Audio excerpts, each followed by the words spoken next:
Окей. Давай уже все прогоним. Может быть, скажи, чтобы пусть они отвечают короче, ну, чтобы... Oh, you're going to ask me the question?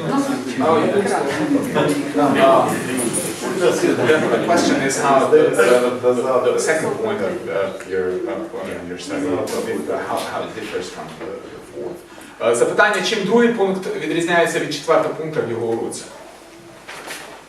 First of all, we need to understand there are two different Greek words.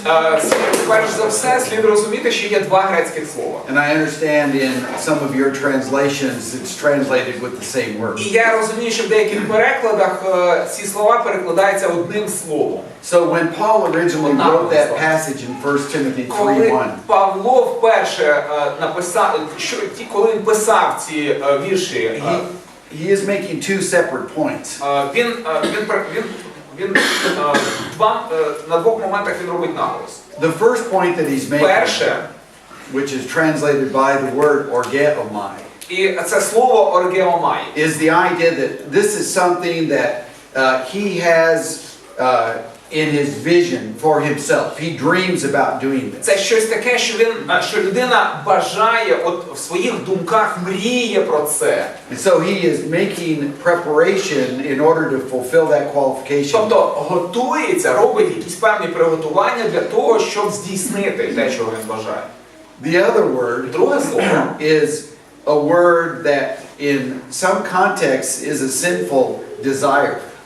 Це слово в певному контексті може означати гріховне пожадання. As a matter of fact, it's the word that's translated lust in some other places. Насправді воно і перекладається в інших місцях як похоть або пожадання гріховне. This is one of the few times in the New Testament that the word is used in a good way. Це один з небагатьох випадків в Новому Заповіті, коли це слово використовується в хорошому смислі. And the meaning of the word is something that you want very badly. Значення слова цього – це коли чогось бажаєш надзвичайно сильно.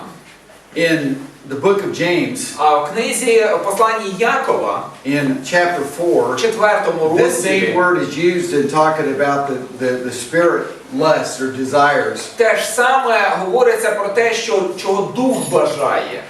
What the elder wants is to serve God. Те, чого мають хотіти старішини, це служити Богу. So he has a very strong desire to serve God by being an elder. У нього сильне бажання служити Богові, будучи старішиною. So that's the meaning of the second word. І це значення другого слова. Does that sound clear? Я трохи прояснився? Не впевнений. Okay, there was another one I was going to ask. Yeah,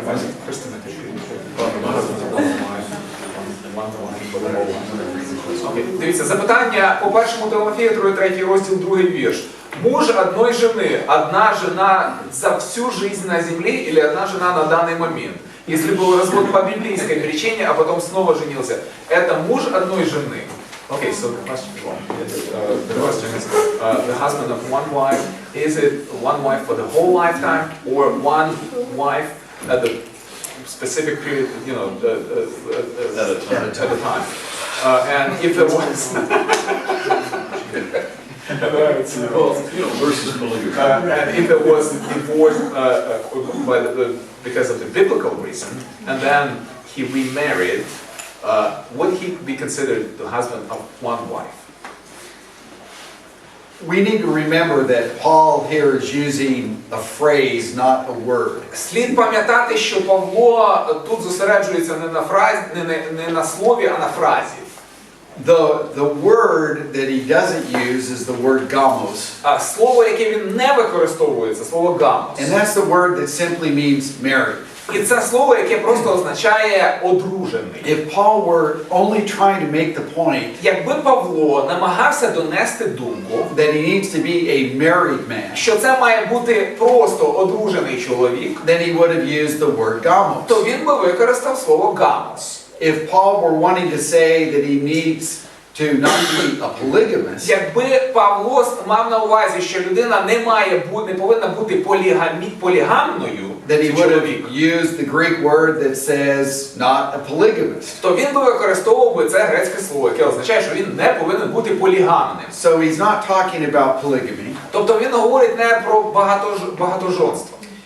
If a man has Коли у чоловіка, been scripturally divorced and remarried, коли чоловік з біблійних причин розлучений і одружений заново, that is, God recognizes that marriage, Бог визнає такий шлюб.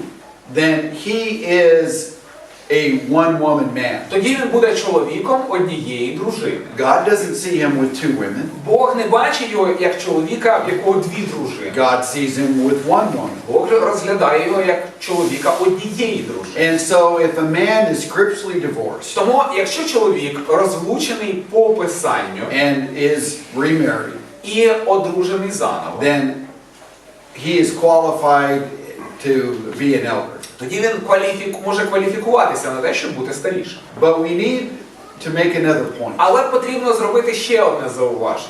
This phrase in the Greek Ця фраза грецькою мовою, that literally means one woman man, яка буквально і означає чоловік однієї жінки, is a phrase that means that he is not a flirt. Вона означає, що цей чоловік не має бути таким фліртуючим. It's, in English we call him a womanizer. Ну, такий англійською слово womanizer, ну тобто той, який надто багато уваги приділяє іншим жінкам. So a man could be Тобто чоловік може married to one woman одружений з однією дружиною, and could have been married to that one woman for 35 years. може він 35 років одружений, But he's not з однією дружиною. he's not really focused on his one woman. Але він не зосереджений тільки на ній. This is what Paul's trying to emphasize. Саме на цьому Павло намагається зробити наголос. Not only is he Не married, лише він одружений, but he's really committed to his wife. але він присвячений своїй дружині.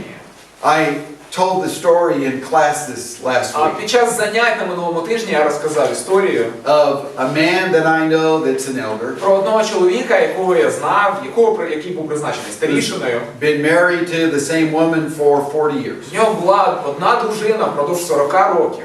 But he is one that is very flirtatious with the other women in the church. Але він поводився так фліртуючи з іншими жінками в церкві. He is constantly talking with Він them. постійно з ними спілкувався. He likes to hug them. Йому подобалось їх обнімати. And he is really not committed to his І one він wife. не був присвячений своїй одній дружині. But there are still some that would say А дехто сказав би, he meets the qualification. але ж він відповідає вимогам. But he does not meet the qualification Але він не відповідає вимогам. because he's not committed to one Він не woman. присвячений одній жінці. He's married to one woman, Він одружений з однією but жінкою. that's just a technicality. Але це лише технічна сторона. He's not meeting the Він qualification. не відповідає кваліфікаційним вимогам. So we need to Тому understand ми маємо зрозуміти, that Paul is making a moral point, тут робить моральне зауваження, not a technical point. не технічне. The moral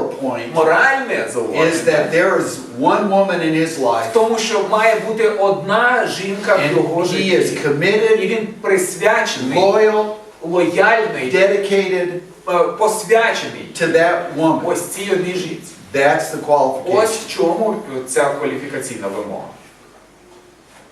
Браво. Are we going to keep going? Yeah, I think we just about got them all. There was one more, I think, that Keith was going to answer. Ничего страшного. On the church. Let me see. Well, it's the same person quoted. But What they're saying, one the spiritual role and maturity of the congregation. Okay, if one person, if the spiritual growth and the maturity, if it depends on only one person in the church. There's only one person. А сколько там вопросов еще, Костя? Тобто запитання, я так розумію, так, що, як ви думаєте, чи впливає на духовний ріст і зрілість общини проповідування в церкві в особі однієї людини? Тобто, чи одна людина, проповідник, чи може впливати на духовний ріст всієї церкви? Okay, well, and this is a very relevant question Це дуже актуальне питання. because there are many congregations where there's just one person who does all of the teaching and all of the... Бо є багато общин, в яких одна людина постійно навчає, постійно проповідує, тільки одна. And even in some larger І congregations, навіть в деяких великих общинах it's the same thing. така ж сама ситуація. And the answer to the question is whether that impact is positive or negative is going to depend on the work that he does. І питання, чи буде цей вплив хорошим, чи буде поганим, залежить від того, яку він роботу здійснює. I've noticed, over the years I've noticed at least two things. Я впродовж років я помітив принаймні дві речі. The first is Перше, the congregation tends to take on the personality of the person they see in front of them the most. це те, що громада має тенденцію переймати характер людини, брати на себе характер людини, яку вона постійно перед собою бачить. If he is negative, Якщо він негативний, harsh, грубий, the congregation tends to be то that way. церква має тенденцію бути такою. You know what I mean? Ви розумієте, про що я? On Sunday morning, В неділю вранці здравствуйте.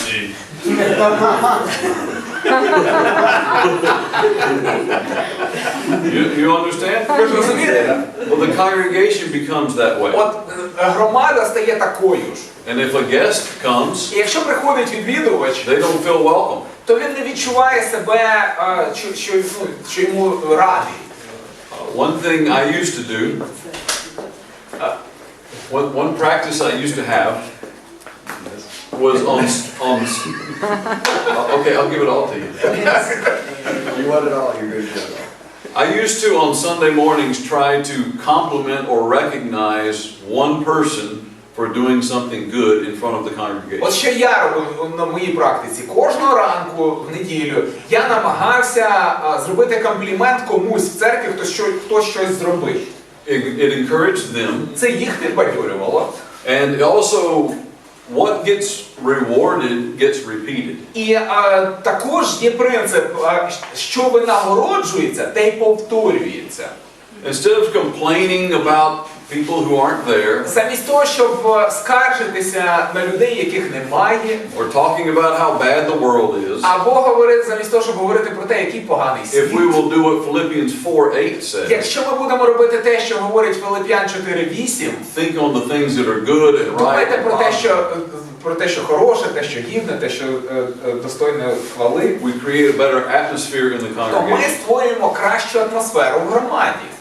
So, and that depends largely on him. І це дуже сильно залежить саме від нього. The other thing is, Інше, if he is the one doing all of the preaching and teaching, якщо цей чоловік робить проводить все проповідування і все навчання, then he is the one doing all of the feeding. то він всіх і годує. And they are either going to be well-nourished or malnourished, І вони будуть або добре нагодовані, або недогодовані. depending on how well he studies, Залежить від того, наскільки добре він how much he готується, knows, наскільки він багато how знає, much effort he gives in his preparation. наскільки він багато чи достатньо він приділяє зусиль в своїх приготуваннях. So if he is a diligent student Тому якщо він серйозний студент, and a good communicator, якщо він добре доносить and he's ідею, well-grounded in the Word, і якщо він має добре засвідчення в світі, then he is going to positively affect that. то тоді він позитивно впливатиме на громаду. If the opposite is true, then it's going to be negative. Якщо справедливим є протилежне, то, звісно, вплив буде негативний. And because we have a number of preachers in І here, оскільки у нас є тут певна кількість I have to say проповідників, this. я маю сказати ось що. One of the things that I've noticed in my travels around the Одне з world того, що я помітив в своїх подорожах по всьому and світу, working with preachers і працюючи з is проповідниками, many preachers are lazy. що багато проповідників ледачі. It's just a fact. Це просто факт. Mentally lazy. Розумово ледачі. And let me just tell you one story. Я вам розкажу одну історію. I was in another country, Я був в іншій країні, not here, не тут. and I I was going to preach that morning, but it was Bible class before. Я збирався проповідувати того ранку, але перед цим був біблійний урок. And the local preacher was teaching